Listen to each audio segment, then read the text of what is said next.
à toutes et à tous ma team Kiefer, j'espère que vous allez bien.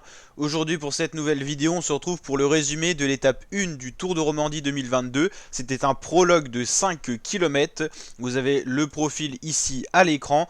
Un prologue tout plat, très court, hein. C'est pour ça qu'on appelle ça prologue. Souvent c'est moins de 15 km, sinon on passe dans la catégorie en gros contre la montre. C'était à Lausanne pour ouvrir le bal de ce Tour de Romandie 2022 qui prépare certains coureurs au Giro et d'autres qui feront peut-être le Tour de France. Donc les coureurs se sont lancés un par un.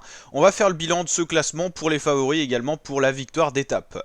Donc à noter que là pour l'ordre de lancement, il n'y avait pas d'ordre spécifique, sachant que c'était la première étape. C'est pas comme si le contre-la-montre survenait à la 5e étape où on fait par ordre au général. Là c'est souvent par le dernier qui a gagné d'ailleurs le Tour de Romandie. Donc Baptiste Plancart termine dernier à 56 secondes. Donc vous voyez les écarts maximum, 56 secondes par rapport au premier. Romain Combo qui est... je me demande s'il a pas chuté. Il y a un coureur qui a chuté mais je crois que c'était un Suisse. Mais ça serait peut-être Romain Combo. Donc qui termine dans les dernières positions. À noter qu'il y a le frère de Nibali, Antonio Nibali qui est là. Les Français sont bien avec des étoiles.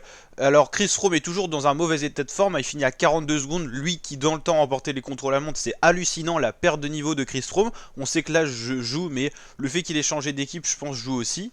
Michael Woods termine très loin. S'il voulait être dans les favoris, c'est compliqué à 42 secondes sur un petit tour comme ça de 6 étapes en tout. Ça fait déjà un sacré ça fait beaucoup de temps de perdu. Aurélien Paré-Pinte qui aurait pu être co-leader avec Ben O'Connor, il perd 40 secondes. Bon, je pense que c'est foutu aussi pour lui. Sinon, on retrouve d'autres coureurs plus connus. Fernando Gaviria qui sera là pour le sprint. On retrouve Steven Kruijswijk qui perd quand même quasiment 34 secondes. A noter que Thibaut Pinot perd 34 secondes.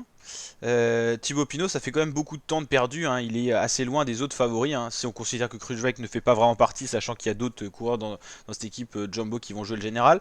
Et Pinot, il fait un temps autour des Sergio Higuita, ce qui est plutôt un mauvais temps, hein. Perdre 34 secondes en un prologue, c'est énorme. Ça montre pas forcément un bon état de forme. Jakob Fuglsang, pas si loin que ça, 32 secondes. Il a fait un mauvais contre-la-montre aussi. Luis Menches, pas terrible. Sepkus, moyen. André Amador, il aurait pu faire mieux. Luiston Chance, c'est une surprise, lui qui est plutôt spécialiste du contre-la-montre et tout, il perd quand même 30 secondes. C'est assez impressionnant, hein, seulement 69e. Quentin Paché qu'on retrouve pour les Français. Gino Mader qui peut être considéré comme un leader pour la Bahreïn, 57ème quand même, ça fait un bout de temps de perdu. Yon Izagirre, surprenant, que 50ème. Je suis surpris parce que lui il est plutôt bon contre la montre, peut-être un parcours trop court pour lui. Mark Hirschi, 44ème, c'est pas terrible par rapport à ses aptitudes au prologue. Bob Jungels, 33ème, ça fait assez loin. Damiano Caruso, 31ème pour les leaders. On a Rigoberto Urán, 27ème à 22 secondes. Julien Bernard qui a fait un des meilleurs temps pour les Français, 25ème. Je me demande... Ah non, c'est pas le meilleur. Il y a Ben O'Connor, là, 24ème. On a Mattia Cataneo. Alexander Vlasov. Le premier Français, ça doit être Rémi Cavagna, 17ème, spécialiste en la matière. Mais lui, il aurait fallu un contre-la-montre plus loin. Tout simplement, Brandon McNulty pour les leaders qui est 16ème. Juan Ayuso qui est la nouvelle pépite espagnole à suivre pour le classement général. L'espagnol de la UAE. Pour les leaders, on a Maximilian Charman qui fait 5ème. Garrett Thomas qui fait un très bon contre-la-montre 4ème. Ce qui peut laisser présager un bon état de forme.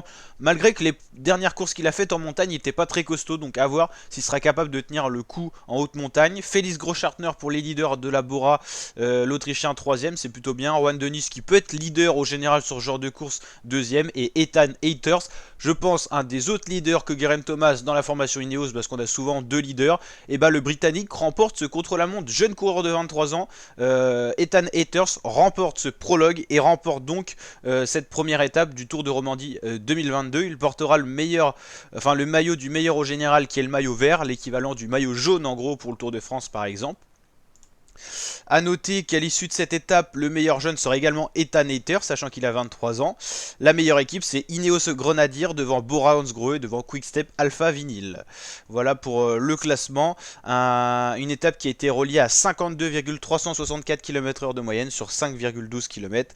Donc c'était dans les rues de Lausanne. On se retrouvera demain pour la deuxième étape sur ma chaîne YouTube. Donc n'hésitez pas à vous abonner pour suivre le Tour de Romandie sur la chaîne. On va aller checker le profil pour finir ce résumé de l'étape 1. de ce Tour de Romandie. Les étapes, donc en gros elle est considérée demain, même si c'est entre guillemets la deuxième étape, elle est considérée comme étape 1 car le prologue ne compte pas comme une réelle étape en ligne. En tout cas ça sera une étape vallonnée qui fera 178 km, qui reliera la Grande Béroche à Romont, avec la carte ci-dessous. C'est vallonné, ça devrait être pour un puncher, voire un sprinter qui passe bien les bosses. N'hésitez pas à liker la vidéo si elle vous a plu, vous abonner et partager. Je vous dis à très bientôt pour de nouvelles vidéos. Ciao ciao.